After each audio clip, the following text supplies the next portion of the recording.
Marine Le Pen a proposé à son homologue souverainiste de figurer aux 2 dernières places d'une liste commune aux européennes. Nicolas Dupont-Aignan a refusé cette proposition. C'est un coup dur pour le FN, qui tente de rassembler. L'histoire d'amour commençait pourtant bien. Dans l'entre-deux tours de la présidentielle, Marine Le Pen et Nicolas Dupont-Aignan s'étaient rapprochés pour former une alliance patriote et républicaine. Mais depuis, la relation entre la patronne du Rassemblement national, ex-Front National, et le président de Debout la France s'est dégradée. Ce week-end, le député de l'Essonne a refusé la main tendue du Rassemblement national pour les européennes de 2019, en ayant des mots peu amènes pour son ancien allié. Ce lundi, Nicolas Dupont-Aignan en a remis une couche tant que le nouveau Rassemblement national n'aura pas clarifié ses projets. Ne me demandez pas de dire « oui » à un accord, a-t-il tranché sur Europe 1. Moi je ne monte jamais dans un autocar tant que je ne connais pas le chauffeur, tant que je ne connais pas la destination, et l'itinéraire pour l'atteindre.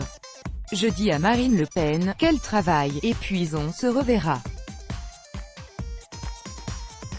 Parler d'union c'est bien, l'affaire c'est mieux. À Debout la France, on soutient le patron. Nicolas a été très clair. Marine Le Pen a souhaité un accord d'appareil en proposant que les 2 chefs de parti soient aux 2 dernières places d'une liste commune. Ce n'est pas un projet européen. Ce n'est pas à la hauteur de l'enjeu, souffle le délégué national Jean-Philippe Tanguy. Mais j'ai l'impression que le FN se calme un peu, et qu'ils se rendent compte qu'ils sont allés un peu loin avec leur lettre ouverte. Chez les frontistes, on reste perplexe sur les raisons du refus.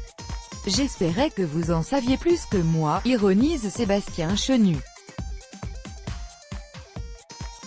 On a fait une offre de rassemblement, en se tournant vers notre partenaire de la présidentielle, celui qui aurait été nommé Premier ministre si on avait gagné.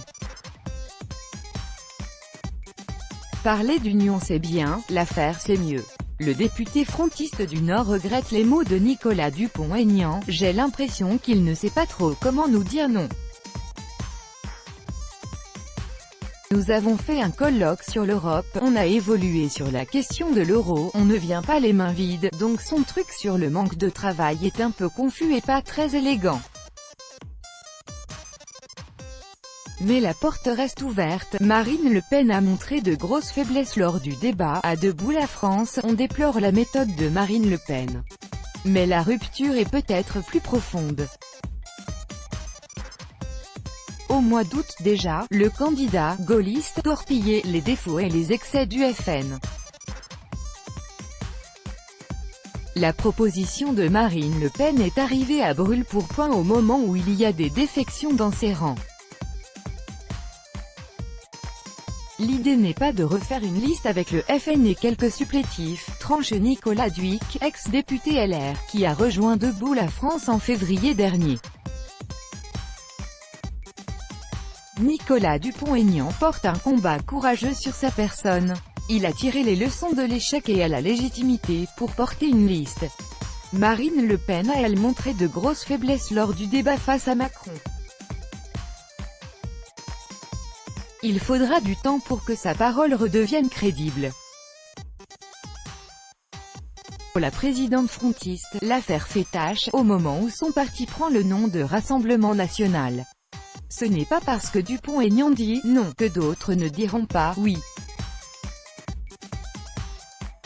Au-delà des partis, des gens vont nous rejoindre, et pas des rengards, des mecs qu'on recycle, répond Sébastien Chenu. Jusqu'à maintenant, seul Thierry Mariani s'est rapproché du Front National, sans toutefois franchir le Rubicon.